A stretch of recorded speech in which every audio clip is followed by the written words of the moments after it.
All right, good morning everyone. Thanks a lot for the organizers for bringing us all together and also for the kind invitation.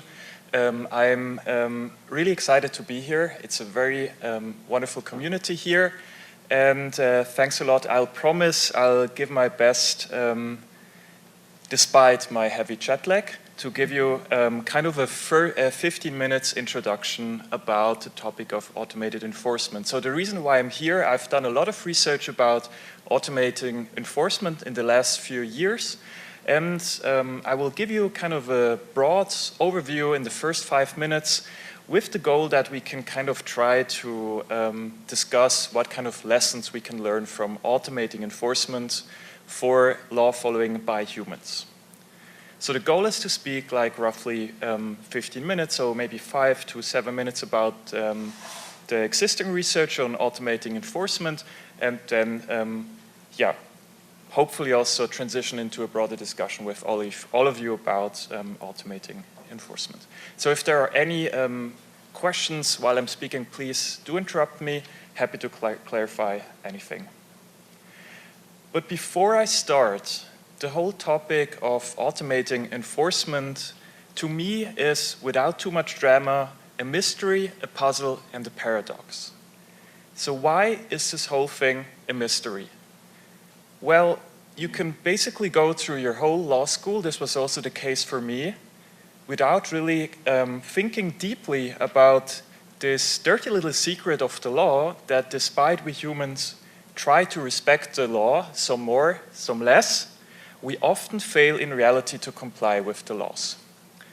And if we fail, there's also like a lot of selective compliance and a lot of selective, a lot of selective enforcement that is happening. And the puzzle is, we have kind of for the last decades relied on some arguments that economists have gave us. So the traditional argument that we would say why we're not fully enforcing the law is enforcement is very costly, right? So there needs to be some optional level of enforcement, which is not perfect, as it is way too expensive to put a police officer or a policeman or a policewoman on every corner of the street. Although, of course, driving without seatbelts is very dangerous, but it's just very expensive, right? And the interesting thing is that the technology kind of forces us to find like newer justifications why we're still not aiming for full enforcement of the law, because of the fact that we all know that through new technologies, and this is also the main goal of my research, we have a new way to very cheaply and fully enforce the law. And the puzzle is still, or what is kind of the puzzle for me and what I'm thinking about the last couple of years is, what are kind of our new justifications for not fully enforcing the law? And it's also for us humans, right? What do we expect from humans in terms of law following? But we have the same couple of questions if we speak about law following AI. Right? What level of law following do we expect from AI agents, and what kind of level of enforcement do we expect from authorities? And lastly, why is this a paradox? So in the beginning, this was more like an interesting technical question, like how can we automate, how can we use machine learning? But the closer we got into building our machine learning models, in automating legal compliance or enforcement, the more we had questions about social desirability, right? Is this really something we do want? Do we want to live in a world where we have almost full compliance, where we have everywhere kind of complete enforcement? So these were all questions that kind of started to pop out during that project. So this was kind of the broader motivation. I have a couple of slides, but I will not go through these very deeply. So this was the past research about using machine learning for automating enforcement. It's kind of, it's kind of a puzzle of some computer science publications, some empirical legal studies, publications, all of these aim to automate legal enforcement. And the whole motivation about this line of research was something that I call the tragedy of small claims. As you probably all know, with small claims, it's really hard to kind of enforce these. I mean, it's usually not worthwhile, right, to go to court because of a $50 claim. And we do have traditional solutions for the American friends here. We do have class actions there, although they are also getting pushed back recently. But in a lot of the places around the world, we do not really have effective mechanisms for these smaller claims. This is also what I call the tragedy of small claims, as this kind of lack of solution to enforce smaller claims also gives an additional incentive for tortfeasors to basically just ignore smaller claims. And the idea here and the starting point of this research was, what if we have another approach, use automation, use AI to bring down the enforcement costs? So not to exploit economies of scale like the traditional approach would do, but to basically driving down transaction costs. So this was kind of the goal in the beginning. And we had a small prototype. This was back in 2019. And we had an example or a user case that will probably not excite a lot of reviewers, but it is a very understudied law, and it's a decade-old law in the European Union that if you send a marketing email, you need to get prior consent of the consumer. So this is basically the basic law behind it. And we built we created unique email addresses. We used the crawler to register automatically on thousands and thousands of websites, and then we monitored the inbox with our machine learning algorithms to identify violations. So we did this, so we started in 2019, so we started with formalizing the rules, kind of a traditional way of hard-coding laws. We built like something that we call legal properties that are necessary to decide whether something is compliant or not. And then we created what you can see on the right, this annotator interface. And as we use supervised machine learning, we had to compile a training data set. That's something that we did with our research assistants. So on the left, our research assistants had to sign up on websites, and on the right, they were basically annotating the website with our legal properties. But to scale this up, to have like this automated enforcement, we had to replace the human. So how did we did this? For the first part, we had a crawler that was basically able to navigate websites. And for the second part, we had a whole machine learning pipeline that could basically look at the website and then end up with predicting the legal properties of that website. So the crawler, this was published in Computer Science Journal. I will skip that. So you will probably wonder, so why did we do all of this work? This was pre-ChatGPT, right? And the state-of-the-art model in 2019, if you look at GPT-2, if you would just prompt something like a website has a sign-up form, there's also a checkbox for newsletters, which is already pre-checked. So this is one of the clearest legal violations that you can have in the topic that we're studying. The model output doesn't make any sense. So this was kind of also why we had to rely on more traditional machine learning approaches.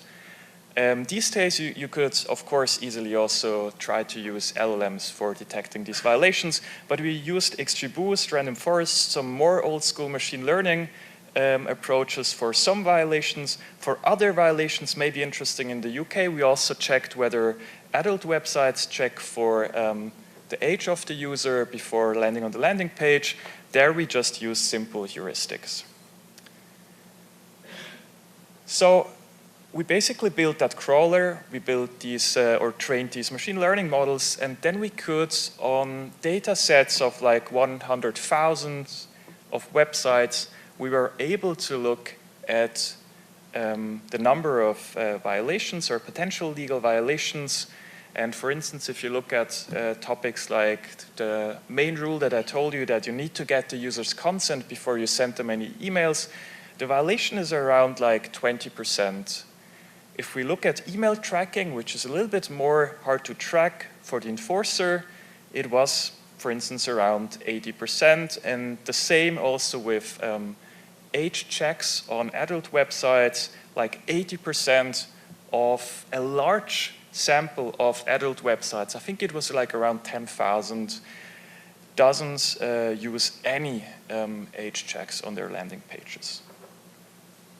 So this is kind of still an academic endeavor, and I mean, it works somehow, right? We can somehow automate compliance and enforcement, and then we were kind of questioning whether this also works in the real world, and this is why we used a case study. I'm not sure whether you've heard about that, but there was a lawyer who was using in Austria kind of automated methods to detect certain potential GDPR violations. And what he was doing is he was sending out thousands of letters, basically cease and desist letters, we call it pre-lawsuit letters, claiming, hey, there was a GDPR violation, also asking for a cease and desist, asking for damages, and then in the end offering kind of a spicy settlement offer, like either to pay 190 euro or he's going to sue you. And we used this as a case study. I'm not going to talk too much about it, but what we could see is this doesn't only work kind of in science fiction, this is even working in the real world. So what you can see, so that the whole thing happened in Austria. Austria is the dark blue line here on that plot, and the second dashed line is basically the timing when the lawyer sent out all these automated letters. And what you can see is a strong decrease of websites using that technique that was kind of set in question by the lawyer. So I hope I could convince, I'm not sure whether you're fully convinced, but at least there's some indication that you can use machine learning or AI for the enforcement of smaller claims by consumers. So what does this mean for law following AI? Why am I here? I will just discuss a couple of the underlying premises of the paper, and I will quickly start, and these are all like highlighted here in gray. Sorry, all my slides are in gray in terms of coloring. It's a bit different, but yeah. So the first one is, and by the way, it's really a great paper. It's a wonderful law review that you have written, which definitely deserves this workshop. So the first one is, so this was my sense when I was going through it, so AI systems will soon have the capacity to detect, interpret, and act in line with legal norms. So backed by my research, I can probably state, yes, machine learning is already capable a bit, but it's far from perfect. So we still had the topic of false positives, false negatives, and the whole discussion. I think with LLMs it will probably have much more potential, and also with reasoning models. So this is from a benchmark study that we run. We have a benchmark which is called LexAM on measuring legal reasoning, and we could, and I mean this is discussed in the whole CS field, that reasoning models, they are very good, but they are also surprisingly fragile. So they are, at certain complexity level, they basically become very brittle. And this is something that we could see with our multiple choice questions. So we basically added some answer choices, and the number 100 should be like a perfect score. What you can see with Gemini 2.5 Pro, for instance, it really ends up at 36 simply by adding up the potential answers in that multiple choice question. So by basically these perturbations, you're still able to kind of drive down the performance of the reasoning models. So this is of course, kind of a concern. Another strong statement that I could read throughout the paper is that you claim that hard coding rules is absolutely obsolete, right? There's no longer this need of this traditional legal informatics where you would kind of look at the rules.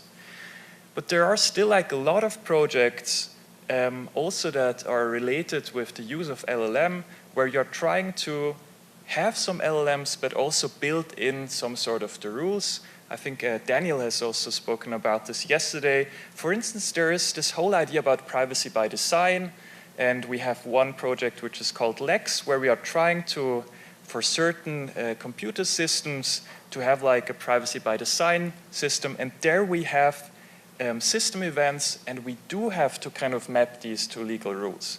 Of course, in the whole pipeline, we are using LLMs to improve it, but we are still relying on hard coding certain steps.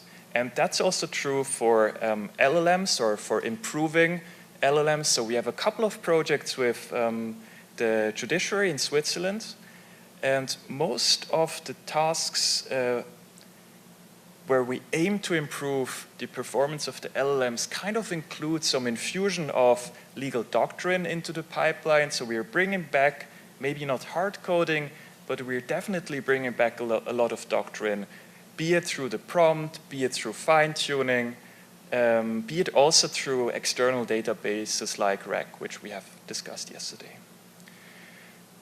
So the second is more about the legal feasibility, right? I think the LLMs do a wonderful job in that term, that they can kind of navigate borderline cases as well. But there are a lot of questions. I will maybe just pick one of the lists. So, for instance, does it follow, maybe that's more relevant for civil law countries, does it follow the statutory text, does it follow precedent, or does it follow doctrinal reasoning? So this is something that we are currently studying in our projects for the Swiss judiciary. So what is the mix that we are aiming for? And also for all the borderline cases, right? Does it favor consumers or does it favor corporations?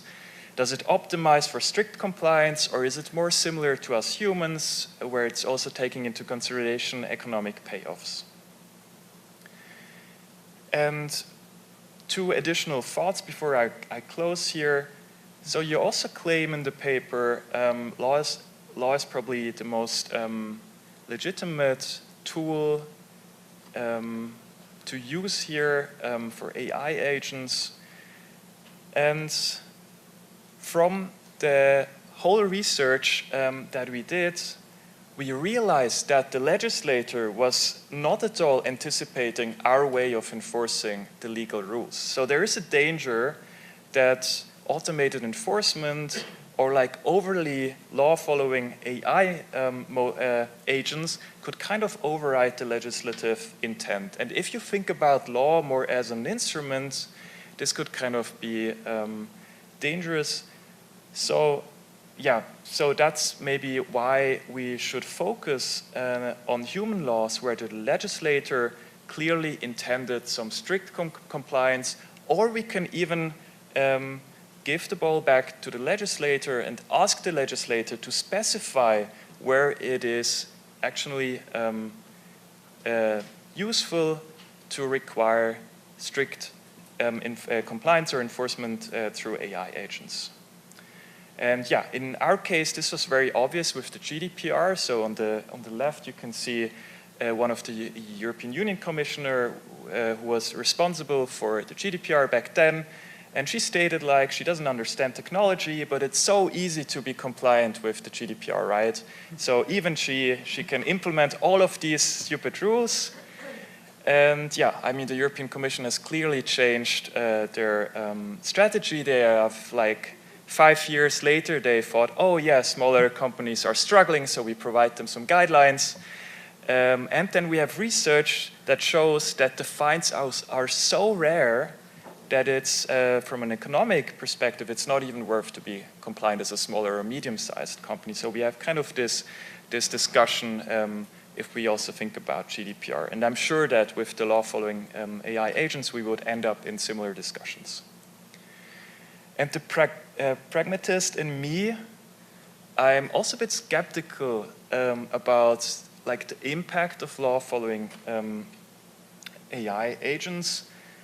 I feel like with all of these stricter ways of kind of requiring humans or AI agents to more follow the law, I feel like this is always a starting point for workarounds and countermeasures.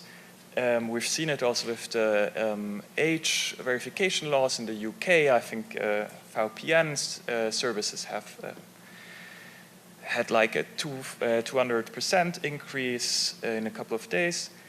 And I think with LLMs, there's like a whole bunch of research showing like jailbreaking, fine-tuning, even like simple vector editing. I think you can basically get rid of the human alignment. And yeah, so in reality, I think the law-following part of AI agents can really be just switched off. And this should be one of the big concerns. This is my last point that I'd like to make. So you had great vignettes in the paper. I have kind of a smaller other vignette. So assume you are practicing for your bar exam. I'm glad that's over in my case. But assume we're in that situation. So the first vignette or sub-vignette, you are the user, you're kind of using an LLM.